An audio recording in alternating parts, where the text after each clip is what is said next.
Hello student, welcome to new India jobs update channel. তোমাদের স্বাগতম। তোমাদের জন্য একটি নতুন কোর্সের খবর নিয়ে এসেছি।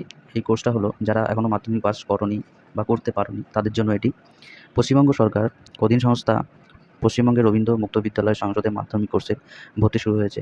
কোনো স্বীকৃত প্রতিষ্ঠান থেকে অন্তত ক্লাস 8 পাস ছেলেমেয়েরা আর পড়াশোনা না করে থাকলে এখান থেকে মাধ্যমিক পাস করতে পারবেন। যারা মাধ্যমিক পরীক্ষায় সফল হতে পারেনি তারা এখান থেকে মাধ্যমিক পাস করতে পারবেন। বয়স হতে হবে 1 ডিসেম্বর হিসাবে অন্তত 14 বছর। ভর্তি নেওয়া হবে এই বছরে দুবার, জুন ও ডিসেম্বর মাসে। এখানে ভর্তি নেওয়া হচ্ছে ডিসেম্বর সেশনের জন্য। পশ্চিমবঙ্গে প্রায় 200টারও বেশি শিক্ষা প্রতিষ্ঠানে এই কোর্সের ভর্তির সুযোগ পাবেন। মাধ্যমিকে মোট 11টি বিষয় আছে, যেরকম বাংলা, ইংরাজি, অঙ্ক, ভৌতবিজ্ঞান, জীবনবিজ্ঞান, ইতিহাস, ভূগোল, রাষ্ট্রবিজ্ঞান, অর্থনীতি, গৃহবিজ্ঞান এবং বাণিজ্য বিজ্ঞান। এর উপরে এইসব বিষয় থেকে অন্তত 7টি আবশ্যিক বিষয় আর একটি অতিরিক্ত বিষয় নিতে হতে হবে। ভর্তির সময় এই বিষয়গুলি একসঙ্গে নিতে হবে। এমন কোনো নিয়ম নেই যে ভর্তি 2 মাসের মধ্যে বা এক বা একাধিক বিষয় নিতে পারবেন। ভর্তির 6 মাস বা তারপরে সাধারণ ভর্তির সময় আবার নতুন বিষয় নিতে পারবেন। তবে সেক্ষেত্রে বিষয় নেওয়ার 1 বছর পর সেই বিষয়কে পরীক্ষা দিতে পারবেন। সব বিষয় পরীক্ষা একই সঙ্গে দিতে পারবেন। তবে প্রস্তুতি ঠিক না হলে 5 বছর ধরে বছরে 2 বার করে বা মোট 9 বার পরীক্ষা দিয়ে সফল হতে পারবেন। আর বাংলা বিষয় প্রতিটি পত্রে 100টি হিসাবে এবং 2টি পত্রের পূর্ণমান থাকবে 200টি। এর উত্তর মান একসঙ্গে হবে 68 নম্বর। অন্যান্য বিষয়ে পূর্ণমান 100 আর উত্তর মান থাকতে হবে 34। 7টি আবশ্যিক বিষয় নিয়ে যারা মাধ্যমিক পরীক্ষায় পাস করবেন তাদের মাধ্যমিক পাশের সার্টিফিকেট দেওয়া হবে এবং এই সার্টিফিকেট মাধ্যমিক পাশের সমতুল হিসেবে ধরা হবে। উপরের 7টি বিষয়ে পাস না করলে অন্যান্য বিষয়ের পাসকে শুধু পাস হিসাবেই ধরা হবে। এই জন্য মার্কশিট পেলেও সার্টিফিকেট পাবেন না। অতিরিক্ত বিষয় প্রাপ্ত নম্বর থেকে 34 নম্বর বাদ দিয়ে বাকি নম্বর মোট প্রাপ্ত নম্বর সঙ্গে যোগ করা হবে। এই বছর ডিসেম্বরে ভর্তি হলে পরের বছর ডিসেম্বরে পরীক্ষা দিতে পারবেন।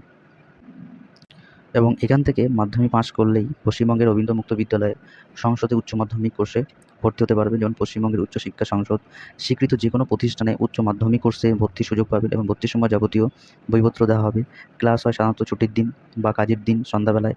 অনলাইনে দরখাস্ত নেওয়া হবে 17 সেপ্টেম্বর পর্যন্ত। এই ওয়েবসাইটে www.wcros.ac.in কোনো স্টাডি সেন্টারে ফর্ম পাবেন, তার তালিকা ওয়েবসাইটে পাবেন কিংবা নিচে দেওয়া সংসদের অফিসে পাবেন। অনলাইনে দরখাস্ত করার পর কোনো ভুল হয়ে থাকলে পেমেন্ট সংক্রান্ত তথ্য আপলোড করতে পারবেন। অনলাইনে ফর্ম পূরণের পর system generate application form print করে নেবেন। এবার ওই প্রিন্ট করা দরখাস্তের সঙ্গে নিচের এইসব প্রমাণপত্র দিয়ে দরখাস্ত হাতে হাতে জমা দিতে হবে। তখন সঙ্গে দেবেন এইসব প্রমাণপত্র: 1 টাকা জমা দেওয়ার রিসিপ্ট কপি, 2 বয়সের প্রমাণপত্র হিসাবে জন্ম সার্টিফিকেট বা কোনো অনুমোদিত বিদ্যালয়ে ভর্তি হয়ে থাকলে তার রেজিস্ট্রেশন থেকে প্রমাণপত্র বা পুরো প্রতিষ্ঠান উপযুক্ত কর্তৃপক্ষ চেয়ারম্যান বা মেয়র কিংবা গ্রাম পঞ্চায়েত প্রধানের থেকে নির্দিষ্ট ফর্মের জন্ম তারিখের প্রমাণপত্র। প্রথম শ্রেণীর গেজেটেড অফিসার বা অনুমোদিত বিদ্যালয় বা কলেজের প্রধান কর্তৃত্ব করা যেতে হবে। 3 নম্বর পয়েন্টে বলছে শিক্ষাগত যোগ্যতার প্রমাণপত্র হিসেবে ক্লাস 8 পাস সার্টিফিকেট বা 8 পাস পর্যন্ত স্বস্বীকৃত হলে শিক্ষার্থীদের নিজের লিখিত বিবৃতি দিতে হবে। তারপরে স্কুল লিভিং সার্টিফিকেট লাগবে।